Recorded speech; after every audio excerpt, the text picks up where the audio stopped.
మనతో పాటు హిందూ జనజాగృతి సెక్రటరీ చేతన్ గారు ఉన్నారు. అసలు అమ్మవారి టెంపుల్ని ఎందుకు డెమాలిష్ చేశారో తెలుసు. అసలు ఏం జరుగుతుంది సార్ అసలు బస్తీలో? యాక్చువల్లీ ఇది చాలా దారుణమైన సంఘటన అమ్మ. ఇది ఏదైతే పెద్దమ్మ తల్లి అమ్మవారి దేవాలయం ఏదైతే ఉందో దాన్ని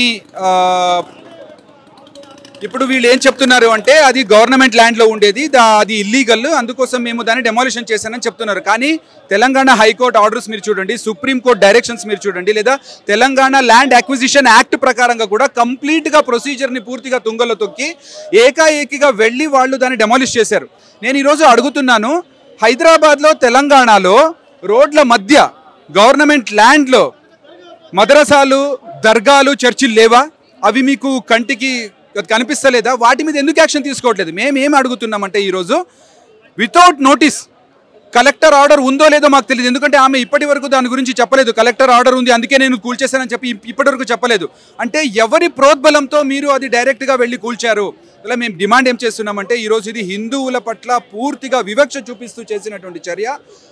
అక్కడే మీరు దేవాలయం నిర్మాణం చేయాలి, కాదు అంటే ఆల్టర్నేట్ ల్యాండ్, మా దేవాలయాలు మా ఎండోమెంట్లో వందల వేల ఎకరాలు ఉన్నాయి, అందులో కొంచెం దేవాలయం ఒక ల్యాండ్ని మీరు అదే బంజారా హిల్స్లో కేటాయించి అక్కడైనా అమ్మవారిని ప్రతిష్టాపన చేయండి అని మేము డిమాండ్ చేస్తున్నాము. ఆల్రెడీ జూబ్లీస్ పెద్దమ్మ టెంపుల్ ఉంది, మళ్ళీ ఇంకొక పెద్దమ్మ టెంపుల్ అంటే దానికైనా పోటీ వస్తుందని ఏమైనా ఫీల్ అవుతుందా గవర్నమెంట్? లేదు. పెద్దమ్మ టెంపుల్ అంటే ఇప్పుడు మన దగ్గర ఎలా ఉంటుంది అంటే పెద్దమ్మ, పోచమ్మ ఇలాంటి గ్రామ దేవతలు అనేటువంటిది అక్కడక్కడ ఉంటుందన్నమాట. ఇది 70 సంవత్సరాలుగా అక్కడ స్థానికులు చెప్పే దాన్ని బట్టి 60-70 సంవత్సరాలుగా ప్రతి ఆషాఢ మాసంలో అక్కడ కాలనీ వాసులంతా కూడా బోనం సమర్పించుకునేవాళ్ళు. అక్కడ ప్రతిష్టాపన చేసినటువంటి అమ్మవారి విగ్రహం అది. అందువల్ల అక్కడ గ్రామము, అక్కడ ఒక దానికి సంరక్షణ దేవతగా దాన్ని మనం చూస్తాం. అలా ఉన్నప్పుడు ప్రతిష్టాపన జరిగిన అమ్మవారి దేవాలయాన్ని వితౌట్ ధార్మిక ప్రొసీజర్ లేకుండా మీరు ఎట్లా దాన్ని తీసుకెళ్ళిపోతారు?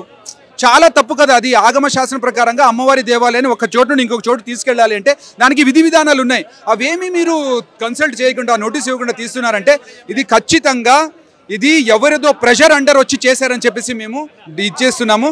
ఎంఆర్ఓ గారు లేదు మేము ప్రొసీజర్ ప్రకారంగా చేశామంటే మీరు వచ్చి దానికి స్టేట్మెంట్ ఇవ్వండి, లేదా ఎంఆర్ఓని సస్పెండ్ చేయాలని చెప్పేసి డిమాండ్ చేస్తాం. ఫ్యూచర్ ఎలా ఉండబోతుంది మరి కార్యాచరణ? అమ్మవారిని మళ్ళీ ప్రతిష్ఠిస్తారా? వేరే ల్యాండ్ ఏమైనా మీకు ఇస్తారా? ఏంటి ఇవ్వాలి అని మేము డిమాండ్ చేస్తున్నాము. ఇవ్వకపోతే లేదా అక్కడే నిర్మాణం చేయాలి, లేదా వేరే చోటు దాన్ని నిర్మాణం చేయకపోతే మొత్తం తెలంగాణ వ్యాప్తంగా హిందూ రాష్ట్ర సమన్వయ సమితి అనేటువంటి ఆధ్వర్యంలో అన్ని హిందూ సంస్థలు స్వామీజీని తీసుకొని మనం పెద్ద ఎత్తున ఉద్యమం చేస్తాము.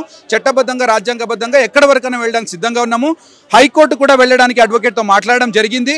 వీళ్ళు అన్ని రూల్స్ని ఫాలో చేయలేదు కాబట్టి ఎంఆర్ఓని సస్పెండ్ చేయాలని చెప్పేసి మరి ఆ దేవాలయం పట్ల చూపించిన వివక్షం పట్ల హైకోర్టు కూడా మేము పిటిషన్ వేస్తున్నాము.